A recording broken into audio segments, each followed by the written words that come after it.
Company से आप इकरारनामा sign किए थे कि नहीं? आपको कंपनी ने रोजगार दिया है, तो मैं उस कंपनी वाले दलालों को भी बताना चाहता हूँ, पूछना चाहता हूँ कि कभी ईस्ट इंडिया कंपनी भी इंग्लैंड से चल करके आया था बंगाल में, उसने भी किसी को रोजगार दिया था। लेकिन जैसे जैसे कंपनी का शोषण बढ़ता गया, वैसे वैसे क्रांतिकारी जागते गए। और एक दिन ऐसा हुआ कि 1947 में से बोरिया बिस्तर लेकर भागना पड़ा। हमने जरूर इकरारनामा लिखा था, लेकिन क्या उसमें लिखा था कि 4-4 क्लास हम करेंगे? क्या हमने लिखा था कि छुट्टी के दिन भी हम क्या करके ट्रेनिंग देंगे, ट्रेनिंग लेंगे? हमें बार बार असेसमेंट एग्जाम के नाम पर बुलाया जा रहा है, जेपीसी बुलाया जा रहा है, कभी कहां बुलाया जा रहा है, लेकिन आने जाने का 1 भी रुपया हमें टीए नहीं दिया जाता। 8,000 रुपया हम कितने बार रांची आएंगे? 8,000 रुपया हम कितने बार हम अपने डिस्ट्रिक्ट में जाकर के ट्रेनिंग लेंगे? 8,000 रुपया 15-15 किलोमीटर 20-20 किलोमीटर हम लोग छुट्टी के दिन में जाकर के हम अगर ट्रेनिंग करेंगे, हमारे पास क्या बचेगा? 8 रुपया भी बचता है क्या? कोई हमारे बंधु 20 किलोमीटर जाके पढ़ा रहे हैं, कोई हमारे बंधु 25 किलोमीटर जाके पढ़ा रहे हैं, उसके बावजूद भी क्या ये 8,000 रुपये केवल गिनती का मेरे हिसाब से 4,000 रुपये आता होगा? 4,000 रुपये से 4 अन्य भी ज्यादा नहीं आता होगा। तो क्या 4,000 में हमारा घर परिवार चलेगा? हमारा काम पीजीटी लेवल का है, हम तो पीजीटी स्केल का पेमेंट नहीं मांग रहे हैं। जो 12th पढ़ा था उसका पे स्केल आप देखिएगा, पीजीटी 5400 रुपया पेमेंट 80,000 रुपया था। क्या 80,000 मांग रहे हैं? नहीं मांग रहे हैं। हम तो कह रहे हैं कि हमारा कम से कम मानदेय सम्मानजनक कर दिया जाए। जो केंद्र सरकार ने, राज्य सरकार ने मिनिमम दिया उसे तो हमें दिया जाए। अभी हमारे ईएसआई के नाम पर, इंश्योरेंस के नाम पर पैसा काट लिया जा रहा है। 10,000 तो लिखा हुआ है, लेकिन वो बाकी पैसा कहाँ जा रहा है? वो हिसाब है किसी के पास? कल हमारा किसी इंस्पेक्टर भाई का एक्सीडेंट हो जाएगा, मर जाएगा, तो उसका कहाँ लेकर काट जाएगा? क्या आप किसी को कार्ड मिला है?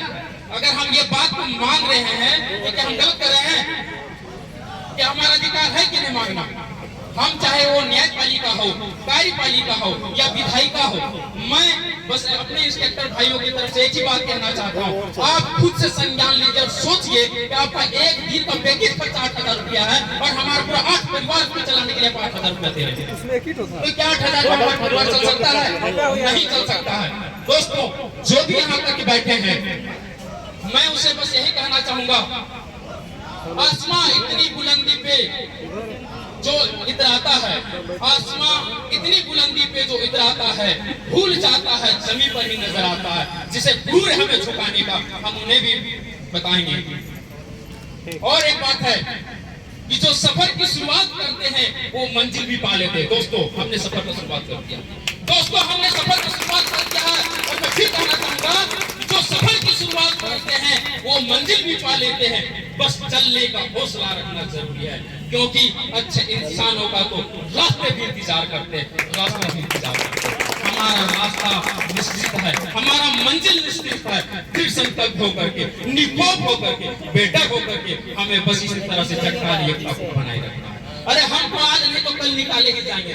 कोई 10 दिन के बाद निकाला जाएगा, कोई 2 महीना के बाद निकाला जाएगा, कोई 5 साल के बाद निकाला जाएगा, लेकिन कोई यहाँ रहने के लिए नहीं है।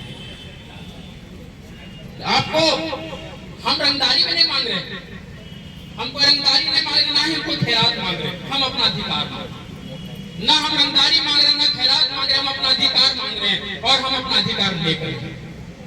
और वो जब हमें लिखित रूप से दिया गया कि आपको इतना तारीख तक आपकी मांगे पूरी कर ली जाती है, पूरी कर ली जाएगी, लेकिन आज तक हमारी मांगे पूरी नहीं हुई।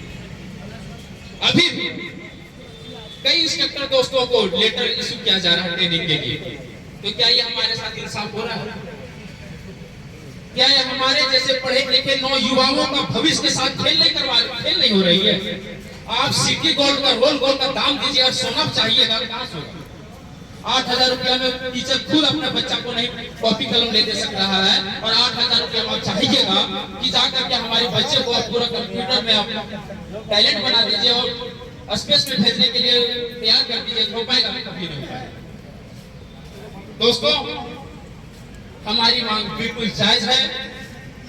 हम लोगों को हौसले के साथ लड़ना है, अनुशासन